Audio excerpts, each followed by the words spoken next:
Hollow Knight SilkSong struck a chord with me. I'm dead serious. I love this game so much. This is my game of the year right now. Unless something else comes out, we'll see. I'm gonna play Yotai. See how that goes, but right now, this is a very special game, you guys. This is just like one of those games, man. I don't know. I don't know if it's for everybody, I guess. But day 2 or 3 into this game, I just knew this was like a special game, you guys. So let me get some background. Let me get some background for this. We did just do Hollow Knight on the stream leading up to this. Thank you, Hickson, for the 5 in the chat. Am I supposed to let Chakra fight me in high halls? I don't remember how that happened. Help him out, chat. Thank you, bro. So I really, really enjoyed Hollow Knight. I really enjoyed Hollow Knight. I thought it had its own cool, unique identity the whole time, but it was very, I don't want this to sound like a negative thing, but it was like very one note in terms of like the art direction and the vibes of everything. You know, there's a lot of like dark grays and blacks and dark blues, you know. There was some green, switching it up, you know, in other cool areas. And the City of Tears was like amazing, right? And full disclosure, it's not like I 100%ed Hollow Knight. I didn't even get the true ending in that game. But we played through and just did like a normal playthrough and beat it before this came out. And I really did like it. I would say it was one of my best indie games. But I'm going to be honest with you guys. SilkSong completely just demolishes Hollow Knight for me. Okay, it does. It does. And I don't mean Hollow Knight is not good. Like, we're talking about 2 like 10 out of 10 indie games. 2 of them. But for me, personally, there was something about this game that just resonated with me so much more than Hollow Knight, guys. I can't explain it, but I'm gonna try to.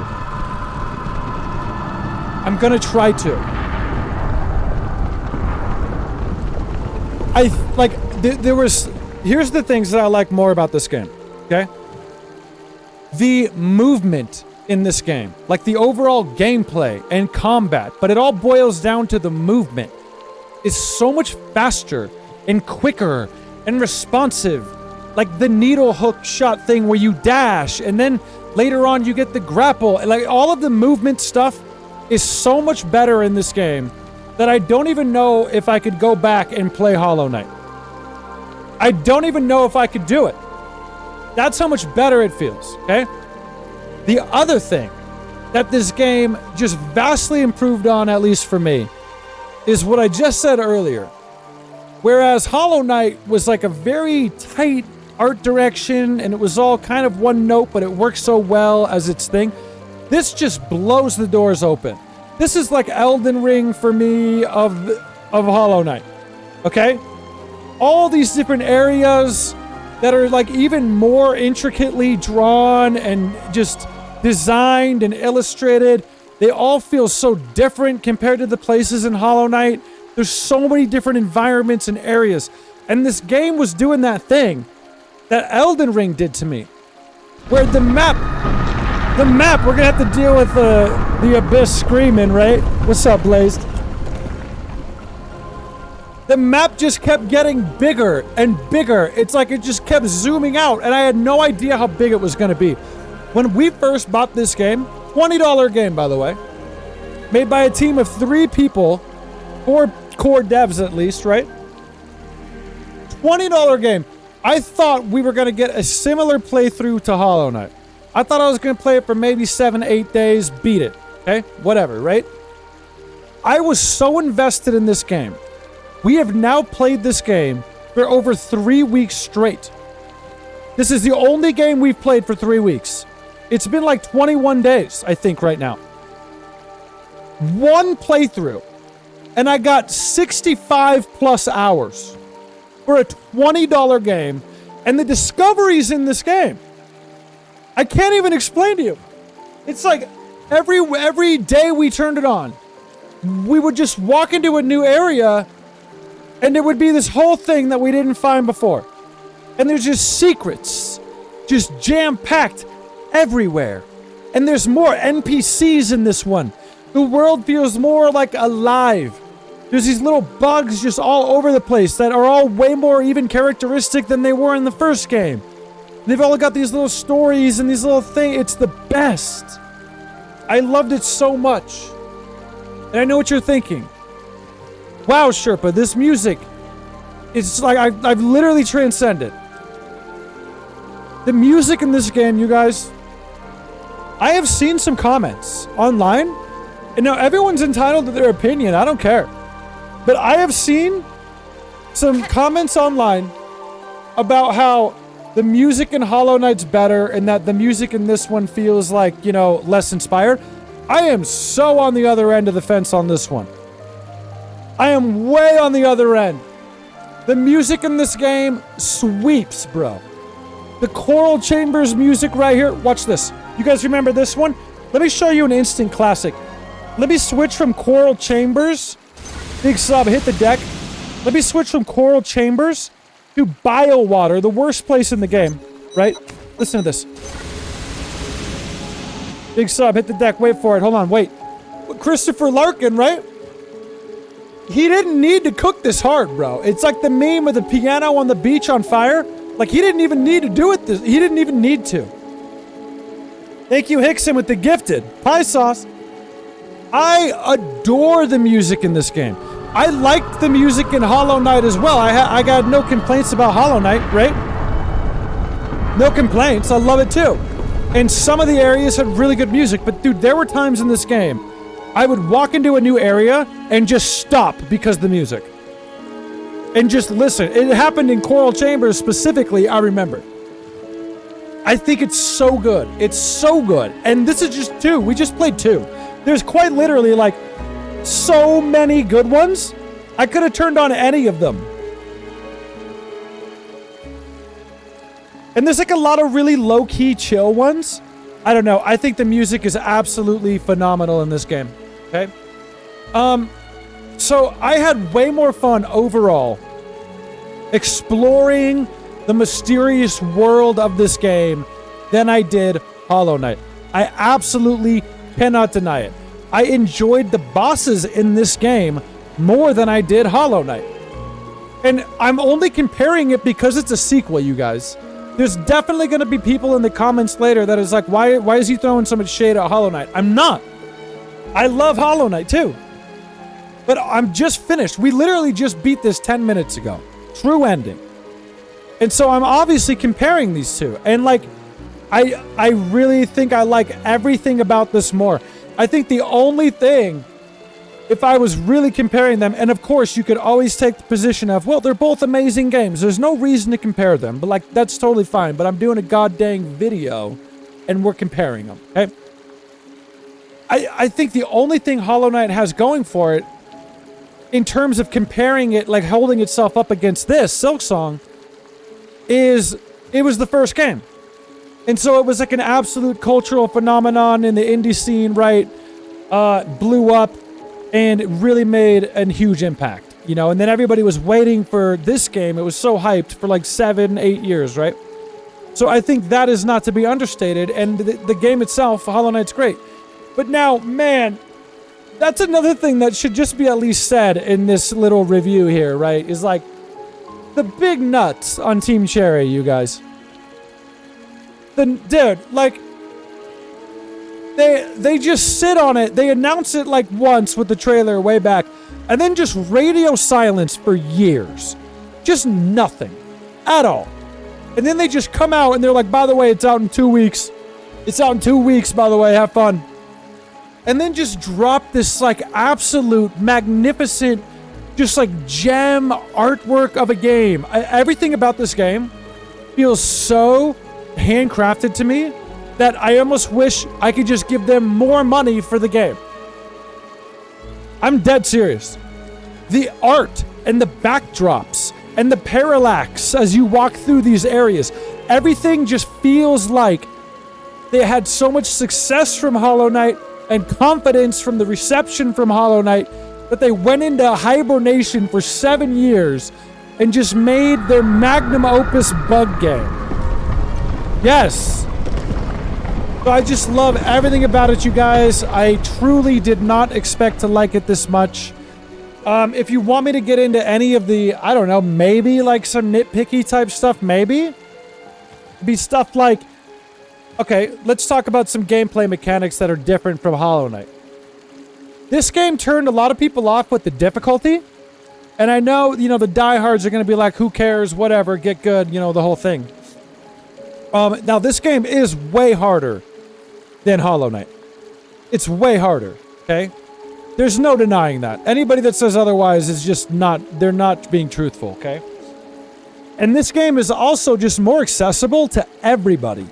Like, right when it came out, it was out on every console. It was out on Game Pass day one. So I feel like this game, thankfully so, brought in this huge number of, like, new people trying it out. And I do think maybe a lot of them bounced off. Just, like, bounced off like a spike pit. Boing! Pogo. They were out of here. Yeah. The platforming went pretty hard. And if you're somebody that's, like, kind of new to this thing, which honestly I kind of am with the 2D thing, but if you're somebody that, like, didn't do Hollow Knight at least, and you're coming into this fresh, you really kind of start out, I feel like the game, it handicaps you at the beginning, because you have to start with the crest that's got the downward pogo that's diagonal. And to be honest, that is like the hardest part about the beginning of this game, is you don't have a clean downward pogo strike. So you've got to, like, try to angle it diagonally, and it's not till you end up finding these other crests that you can get the different ones. And so that brings me to my first, like, I don't even know if it's like a critique as much as it's like a, I don't know, like an observation about a changed gameplay style, and I don't know truly how I feel, I guess, but like the crests. So you've got the different crests, you know, these things. You've got these. Hunter, Reaper, Wanderer, Beast, Architect, Shaman. There might even be more I didn't find. I don't even know if I found them all. But they're more gameplay changing than I expected, you know? Like, they change your downward pogo thing. They'll change your upward attack. They've got things baked into them mechanic-wise that'll change stuff. Like, there's, like, the Beast one that almost, like, has, like, a Bloodborne mechanic where you get your health back when you're hitting things once it's activated. And so, like, I see what they were going for, okay? They were going for, like, just a variety of gameplay styles, and you could kind of try these different ones. But the problem for me is that the game is, like, so... and maybe these will definitely get more use, and we'll see more cool videos as time goes on, and people just master this game even more, you know what I mean? And then maybe the skill ceiling will just even go higher. But, like, for me, who's, like, not really a diehard, you know... it's just like, once I got a crest that had a downward pogo, that's what I'm using. That's what I'm using. And the only time I ever switched it was when I needed to, well, when I got another crest that also had a clean downward pogo. Like, I went from, like, the Reaper one, which was downward, and then I went to the Wanderer one, which was, like, just the one from Hollow Knight, you know, the downward little pogo. So the game is so punishing and so challenging that I just stuck with the crest that I felt the most confident with, that I kind of was like, I don't know, I was a little bit less inclined to experiment personally. Maybe that would be another playthrough, or maybe other people are experimenting, you know, I don't know. But that's one thing. And then another thing is the tools. The tools. So you've got these tools, you know, all these, like, throwables. Some of them are even consumable, and they buff you and stuff. But these were another thing that I feel like even, like, maybe some fine-tuning in the back end could make these more viable, man. Because here's the thing. The tools and all this are tied to your healing, right?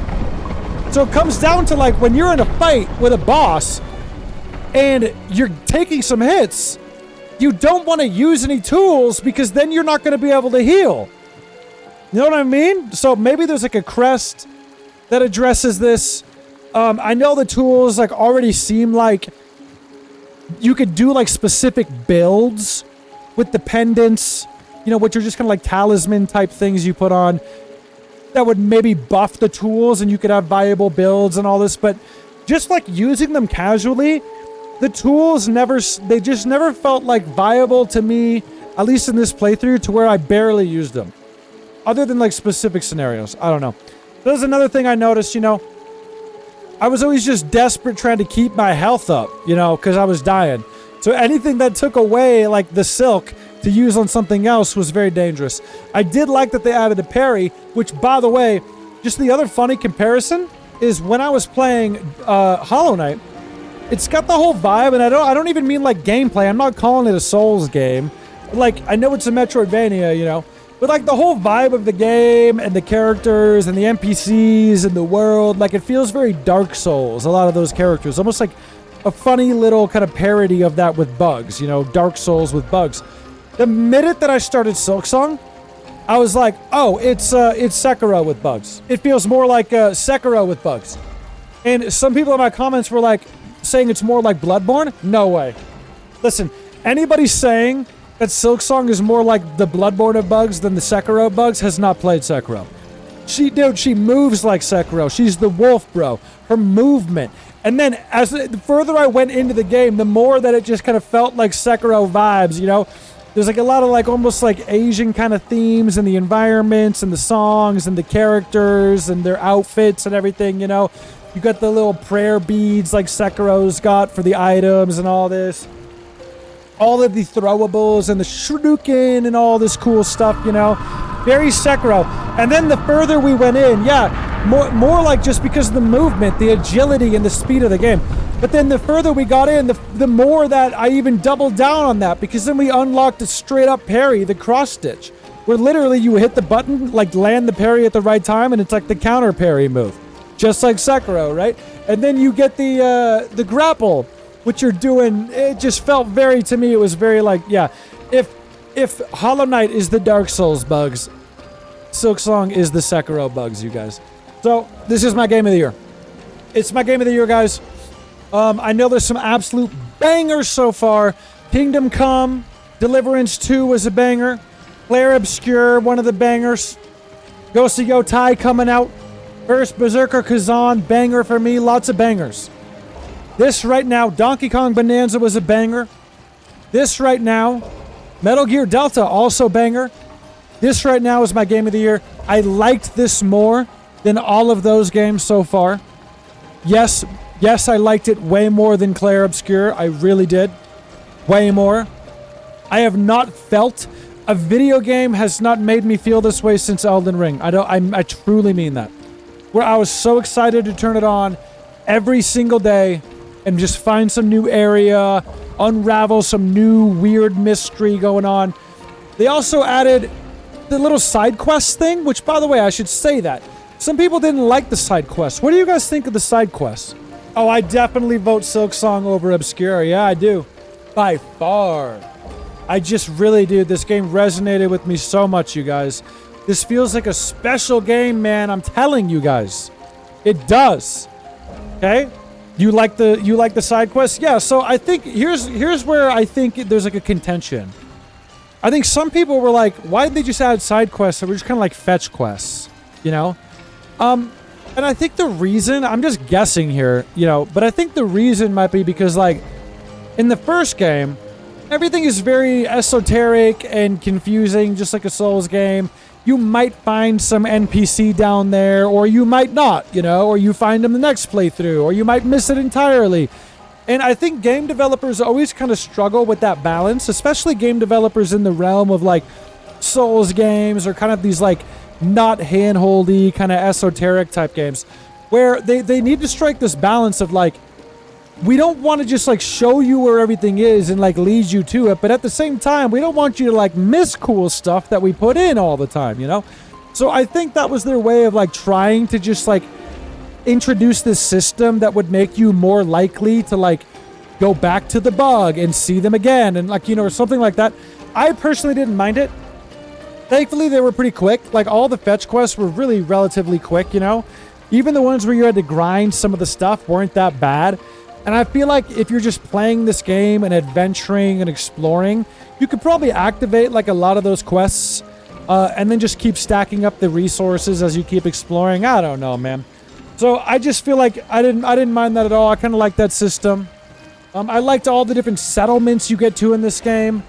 The bell heart, you know, and then up top at the first shrine area above the citadel. I felt like I went on just a complete fantasy journey in this game on the scale of like Lord of the Rings, but underground with bugs, you guys.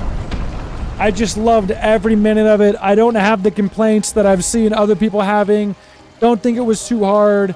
I think it was so good, and for the money, it just could not be better. 10 out of 10 game. 10 out of 10. I swear to you. I think it's a 10 out of 10 game. There's no doubt in my mind. And if you've been here long enough, you know I don't think a 10 out of 10 is like a perfect game. I don't think there is a perfect game. Even my favorite games of all time that I give a 10 out of 10, I could find some things wrong or maybe some things I would change. But for me, the perfect game doesn't exist. For me, and that's why I do give 10s, because if you're waiting to give a 10 for the absolute perfect game, there's no 10s. I'll never give a 10. That's silly. For me, the 10s go out to the legendary games, the unforgettable games that had me gripped for weeks on end. This game checks every box for being a legendary game.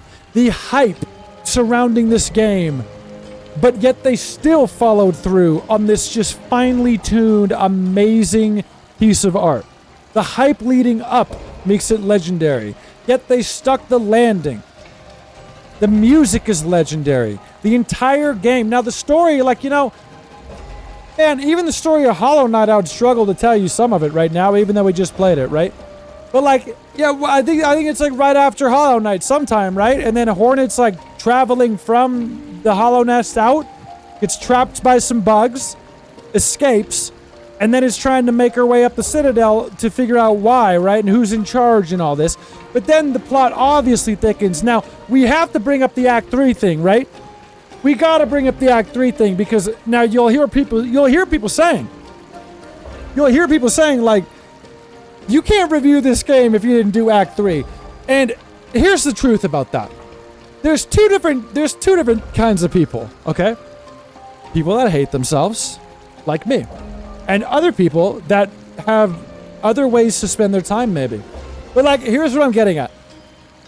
I even think there's two different people looking for two different kinds of reviews on this game. Because like I said earlier, it's accessible to everybody at once. So some people don't really care. They're not invested in this kind of thing. And they're just like, how is this game? And so for those people, I think the reviews that didn't do Act 3 are fair. And they're like, yeah, I played through the game. I beat the normal final boss. 15 hours, whatever. It's pretty good. You know, that's fair. Whatever. If you're someone that likes these games, or you liked Hollow Knight, I don't think you could give the game a fair review of the worth and the value unless you did Act 3 in this game. I don't. The quantity that you get in Act 3 is insane. It's not just like a... So if anybody's wondering, I'm going to go full spoiler either way. I already have, right? Kinda. Maybe I did. I don't know. But it is not just like, oh, Act 3 is like a special secret boss. It is a whole thing. Whole thing, bro. I probably got like 15 to 20 hours out of Act 3 alone, right? Or more. But Act 3 is mandatory if you're like trying to be, I don't mean 100% complete. If you're trying to like beat this game and have like deep kind of thoughts on this game and you thoroughly played it, you gotta do Act 3. You gotta do Act 3. It'd be like doing Elden Ring but not doing like the capital. It'd be like doing Dark Souls 3 and not doing the Ring City DLC. It's like massive amount of content. So what happens basically though, I'm gonna try to not just light spoilers, but like when you trigger Act 3, the whole map you've been in, all the different areas, everything changes. So you can go through all the areas again, and there's different stuff, different NPCs doing different stuff. It's like the world change. It's like a whole thing. Many bosses. Yeah, like 30% of the game. And so I did, by the way, how unfortunate, you reminded me, I did beat every single boss in this game other than one. And the only reason I didn't do it is because it's one that I missed all the way till final Act 3 here when we were trying to clean up the ones I missed. And they were locked behind a door with a simple lock right at the end. And so I didn't have the key. It's the only one I didn't do. The blue guy? Yeah, so anyway, the only one. And people said it wasn't that great of a boss. Plasmified something. Yes, that's the one. Plasmified something. Boring, useless one, whatever.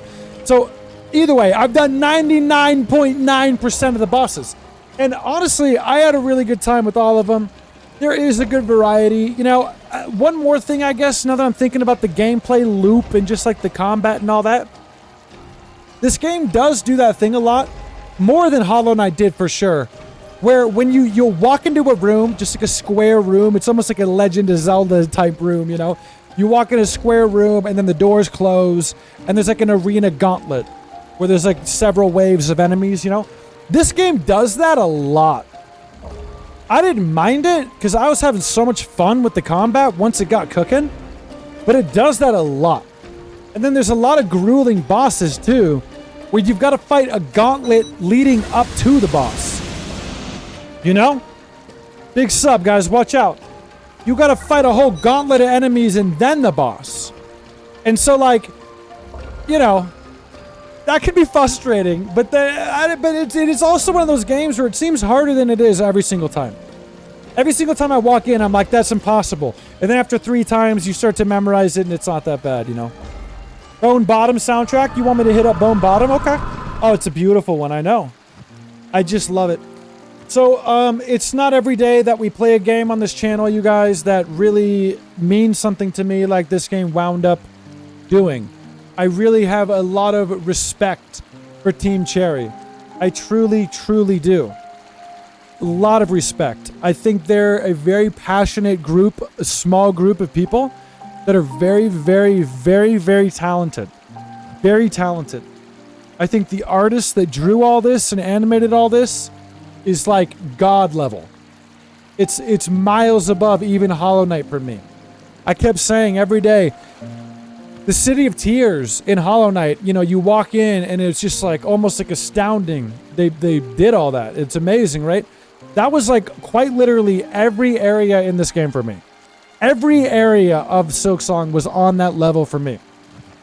So I have so many props to give them. And they just came out and they could have even charged $39.99. You know they could have, you know. They didn't do it. They wanted everybody to play the game. They wanted everybody to enjoy their game.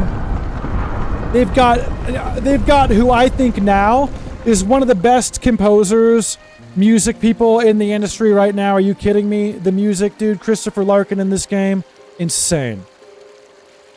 I just loved it, guys. I also loved, I know this is so scatterbrained. That's just how this works, you know, after we beat it. But I also loved how they did more of that Quirrell stuff. Like, you remember in Hollow Knight, you'd see Quirrell and you could talk to him, and then like Quirrell would come up, you'd see him in different areas, and then he would jump into that fight with you and help you. They like did that more on like a smaller scale, where things that you could miss entirely, like you could have Garmin and Zaza help you in one of the hardest fights in the Citadel, which I didn't even know we could do. You could activate until we did it, I mean. You could activate the Sentinels that like help attack everything in the Citadel. And so there's just so many of these cool little like NPC secrets that you could miss and things off the beaten path, where I know that I didn't even see everything. We didn't even see everything. The Bell Beast. What do you guys think? You like the stag? You like the stag more or the Bell Beast? I like the Bell Beast more. Big spoilers coming up, but you should have known that clicking on the video, I guess.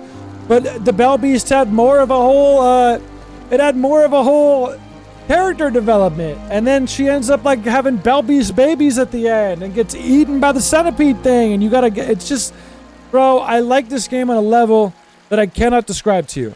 I swear to you guys, this is like a top 10 to me so far. Top 10. I just resonated with it a lot more than the first, even though I love the first.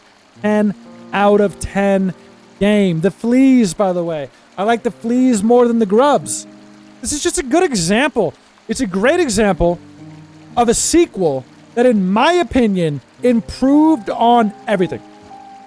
It's not an entire new reimagining, right? It's clearly a sequel, same kind of game, continuation, but they just improved on everything. It felt better to play. I liked the music more. It was so much better visual feast on my eyes the entire time. The sound design with all these parries and these symbols that you're hitting, and like, I just loved it so much. I loved all the little traps that they did with these benches. They somehow managed to get so much character into these goddamn benches. You know what I mean? You find a broken one, it falls to the floor. You sit on one, it's a trap, and it kills you. There's one hanging from the ceiling, you gotta cut it down. They toyed with a lot of that in Hollow Knight too, but they just did so much more of it here. Yes. The music in Skyward Sword or music in this. I know not everybody agrees, and it's totally fine, you guys. I know a lot of people will go with Claire for the game of the year, and I think that's totally fair too. That's a great game. I just feel like if I take everything into consideration for me with this game, the value, the amount of hours that I got out of this playthrough for $20, I just played it for 3 weeks straight and still haven't seen everything. And I just feel like I went on a grand adventure. And I'm just like thankful for them for this game. Very special game. Shout out to Seth, the Shrine Guardian. I just love it, you guys. I'll never forget this playthrough, I swear to God. I don't know when I'm going to play through it again. I know they got the Steel Soul mode or whatever. But who knows? That's pretty much all I've got to say, though. I'm glad you guys stuck in there for that playthrough. I'm glad you guys enjoyed it. If you weren't enjoying it, I'm glad that you stuck in there and let me enjoy it anyway, right? Yeah, this is an all-timer for me. I will never forget this playthrough. I swear to God, this is cemented Team Cherry in my mind as like just goated developers. Hollow Knight, it was already like, wow, they made a great game. This has just cemented it as like they're one of the best.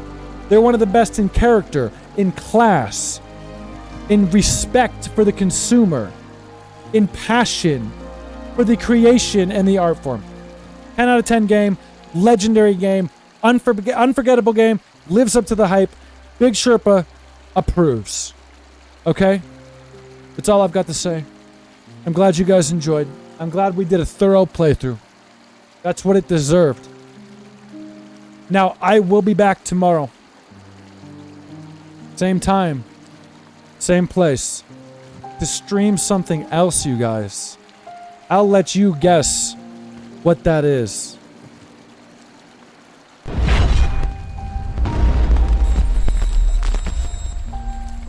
Sherpa.